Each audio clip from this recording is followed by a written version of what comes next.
आजकल काली हल्दी की खेती बहुत ही ज़्यादा ट्रेंडिंग है। हर कोई चाहता है कि हम काली हल्दी की खेती करें, पर बहुत से लोग इसके बारे में जानकारी नहीं है, इसके कारण ये खेती नहीं कर पा रहे हैं। आज हम इसी के बारे में डिस्कस करने जा रहे हैं। आखिर ये खेती हर कोई क्यों करना चाहता है? काली हल्दी की खेती इसलिए लोग करना चाह रहे हैं क्योंकि इसकी डिमांड बहुत ज़्यादा है और इसकी डिमांड अचानक से नहीं बढ़ी है। अब लोगों में अवेयरनेस आने लग गई है, अब लोग अपनी हेल्थ के प्रति ज़्यादा से ज़्यादा जागरूक हो रहे हैं। आइए जानते हैं काली हल्दी की खेती के बारे में।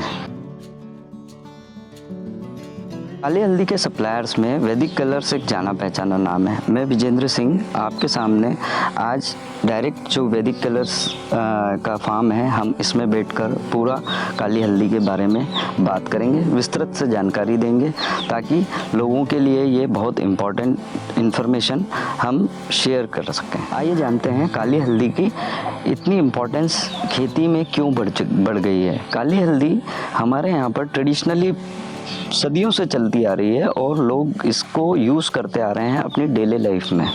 इसकी मेडिसिनल प्रॉपर्टीज़ अगर हम बात करें तो इतनी ज़्यादा है कि जो लोग जानते हैं वो इसको जीवन के हर पहलू में यूज़ करते हैं। यह एक रेयर हर्ब्स में मानी जाती है, जो कि दुर्लभ जड़ी बूटी या औषधि बोल लीजिए, और एक एंडेंजर्ड प्लांट है। आज की डेट में ये बहुत कम मिलते हैं और इनके बारे में जानकारी भी लोगों को अब नहीं है। इस प्राचीन औषधि के कई औषधीय और आध्यात्मिक लाभ हैं। प्राचीन समय से ही इसे एक वरदान के रूप में हमारे आयुर्वेद में बताया गया है। यह आयुर्वेद की वह सौगात है जो सदियों से हमारे आदिवासी जो कि जंगलों में रहते हैं, जिनके पास में दवाई से संबंधित या फिर जिनको आप बोलिए कि जिनके पास में मेडिकल फैसिलिटीज़ नहीं होती हैं, परंतु वे इसको यूज़ करके बहुत ही बड़ी बड़ी बीमारियों का इलाज करते हैं। इससे कई बीमारियां जैसे ulcer, leucoderma, asthma, tumours, piles, bronchitis etcetera बहुत सारी बीमारियों का इलाज होता है। आदिवासी लोग इसको सांप और बिच्छू जब काटता है तब भी इसको यूज़ करते हैं। उस पर इसके जो राइजोम्स होते हैं यानी कंद जो होते हैं, उस कंद का पेस्ट लगाकर वो अपना इलाज करते हैं। अगर हम फेस की बात करें, चेहरे पर इसके बहुत ही अद्भुत परिणाम निकलते हैं। जो फेस पर आपके स्पॉट्स होते हैं, टैनिंग आ जाती है, या आपके जो पिंपल्स वगैरह रहते हैं, या एंटी एजिंग जो आपको रिंकल्स वगैरह आ जाते हैं, ये उसमें बहुत ही लाभदायक है। अगर इसके आध्यात्मिक लाभों की बात करें तो इसको माँ लक्ष्मी की देन माना जाता है। माँ काली, माँ दुर्गा और अन्य देवी देवताओं की पूजा में इसको उपयोग किया जाता है। इसको तंत्र साधना के लिए भी उपयोग करते हैं। प्राचीन समय से जो आदिवासी होते हैं वो इसके ताबीज़ अपने बच्चों को पहनाते हैं ताकि बुरी नज़र से उनका बचाव हो। ये बुरी नज़र से बचाने का एक अचूक साधन माना जाता है।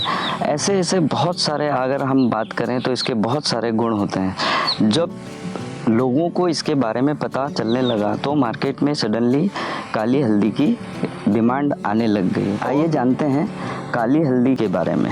काली हल्दी, जिसका बॉटनिकली नेम करक्यूमा केसिया या करक्यूमा सीजिया भी होता है, उसमें बहुत से आवश्यक तत्व होते हैं जो पर्यावरण और स्वास्थ्य के लिए अच्छे होते हैं। काली हल्दी का पौधा और कंद स्वास्थ्य में सुधार के लिए एंटी फंगल, एंटी बैक्टीरियल और एंटीऑक्सीडेंट जैसे औषधीय मूल्यों के लिए जाना जाता है।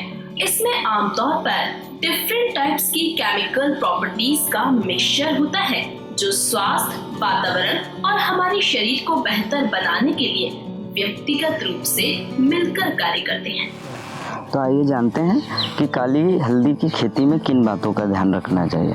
सबसे ज़रूरी चीज़ है इसका प्लांट। एक तो ये जेन्युइन होना चाहिए, ओरिजिनल होना चाहिए।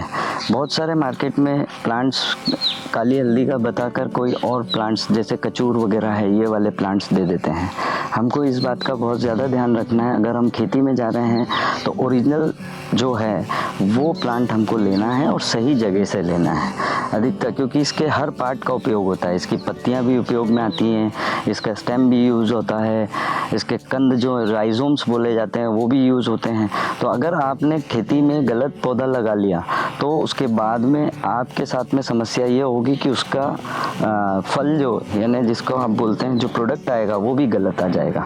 तो हमें अच्छी जगह से जेन्युइन और ओरिजिनल काली हल्दी का पौधा लेना चाहिए। इसमें एक चीज़ और बहुत ज़रूरी मैं आपको बताना चाहूँगा, इसमें कोई आपको फर्टिलाइज़र्स, केमिकल जो जिनको बोला जाता है या पेस्टिसाइड्स बोले जाते हैं उनकी ज़रूरत नहीं पड़ती, क्योंकि ये जंगली पौधा है। इसमें आपकी ये बचत होना बहुत ही बड़ा लाभ के रूप में आप ले सकते हैं।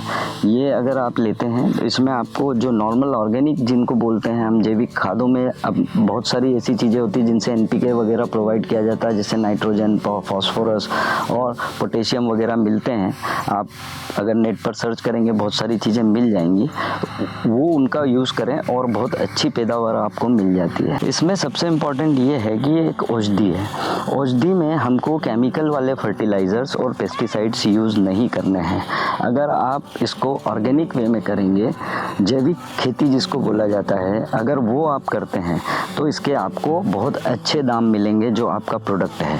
बहुत सारे लोग हैं जो नॉर्मल जो मार्केट में मिलते हैं NPK वगैरह वो यूज़ करके इसका प्रोडक्शन लेते हैं। कई बार उसके रिज़ल्ट्स भी बहुत अच्छे आते हैं। उन लोगों को लगता है अरे नहीं, हमने तो बहुत अच्छे रिज़ल्ट्स ले लिए हैं, बट जब मार्केट में उसको बेचने जाते हैं प्रोडक्ट को, तो वो टेस्टिंग जो होती है उसमें कई बार वो जो बड़ी कंपनीज रहती हैं या कोई भी रहेंगे तो वो लोग उसको नकार देते हैं।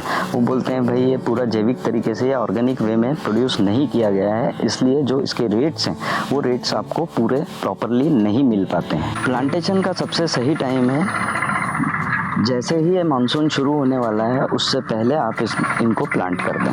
क्लाइमेट जो है 15 से 40 डिग्री तक का जो रहेगा उसमें ये बहुत अच्छे तरीके से उग जाती है। मिट्टी जो है लोम, बुलाई, मटियार, जो भी सैंडी लोम जिसको बोलते हैं, जिसमें पानी रुके नहीं, वो वाली मिट्टी बहुत ही इसके लिए अच्छी है और उसमें इसकी पैदावार भी अच्छी होती है।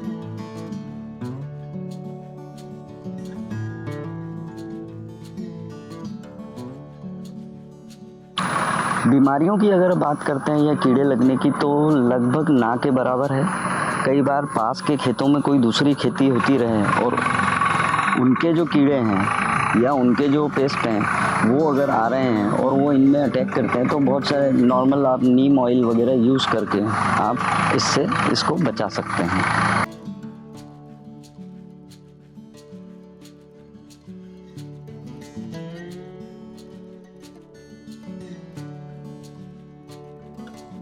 फसल के टाइम की बात करें तो 8 से 8.5 महीने की फसल है। अगर आप इसे मानसून के टाइम पर, मानसून के जस्ट पहले अगर आप लगाते हैं तो आप ऑलमोस्ट विंटर के टाइम पर इसको हार्वेस्ट कर सकते हैं। आप थोड़ा सा रुकेंगे तो इसका कलर और भी ज़्यादा मैच्योर होते जाएगा, तो आपको थोड़ा ब्लैकिश ज़्यादा मिलने लग जाएगा।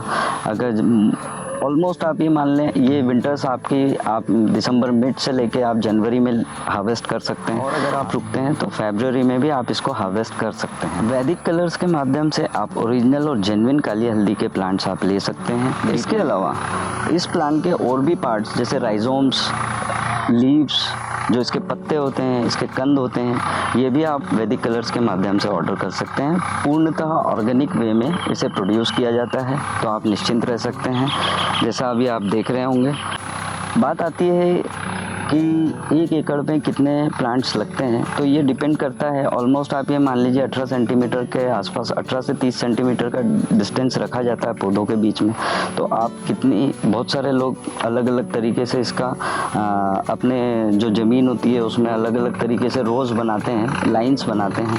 तो वो लाइन्स में आप ये देख लें इतना डिस्टेंस होना चाहिए पौधों के बीच में, ताकि उसका जो राइजोम कंद है वो धीरे धीरे उसको बढ़ने के लिए अच्छा जगह मिल जाए। ऑलमोस्ट कहीं पर 2800 प्लांट ले लेते हैं, कुछ लोग 5000 तक लेके जाते हैं। ये हमको खुद को ही अपने हिसाब से डिसाइड करना है कि कितने प्लांट्स हम रख सकते हैं। अब बात आती है कि इसमें फर्टिलाइजर्स और पेस्टिसाइड्स की बात आती है कि कौन से यूज़ कर सकते हैं। मैंने आपको पहले भी बताया कि इसमें आपको ऑर्गेनिक ही फर्टिलाइजर्स यूज़ करना है। आप जैविक खाद की तरफ ही जाएँ जिससे कि आपको अच्छे रेट मिले। इसके बाद में आता है पेस्टिसाइड्स। तो मैंने कहा इसमें कुछ ऐसे लगता नहीं है, कुछ ऐसे कीड़े नहीं लगते हैं, तो इसमें आप पेस्टिसाइड्स भी आप नॉर्मल नीम ऑयल है, ये सब आप जैविक वाले जो हैं उनको आप यूज़ करें, ताकि आपको अच्छे से अच्छे इसके बेनिफिट्स मिलें, अच्छा पैसा मिले, रिटर्न अच्छा मिले आपको। अब हम बात करते हैं कि इसका मार्केट क्या है। मार्केट में अगर हम बात करें तो फार्मास्यूटिकल्स कंपनीज़ को इसकी बहुत ज़रूरत रहती है, क्योंकि ये बहुत सारी बीमारियों में काम आता है, और जब ये बीमारियों में काम आता है तो उनके लिए ये रॉ मटेरियल हो जाता है, तो इसलिए उनमें इसकी बहुत ज़्यादा डिमांड है। इसके बाद में अगर हम बात करते हैं तो डीलर्स हैं जो आयुर्वेदिक मेडिसिन्स में डील करते हैं, वो लोग भी आपसे ये प्रोडक्ट ले सकते हैं। अब आते हैं रिटेल बायर्स। कुछ लोग हैं जिनको बीमारी है, जो लोग परेशान हैं, वो लोग भी आपसे ये चीज़ परचेज़ करते हैं। ये औषधि ज्योतिष लोग भी लेते हैं, जैसे बताया जाता है मंगल और शनि की अगर कोई प्रॉब्लम है तो उस चीज़ को दूर करने के लिए ज्योतिष लोग भी इसको रिकमेंड करते हैं, तो आप इसको आध्यात्मिक तरीके से भी ले सकते हैं। बहुत सारे आध्यात्मिक गुरु भी हैं जो तंत्र साधना में इसको उपयोग करते हैं और जो उनके भक्त होते हैं उनको रिकमेंड करते हैं।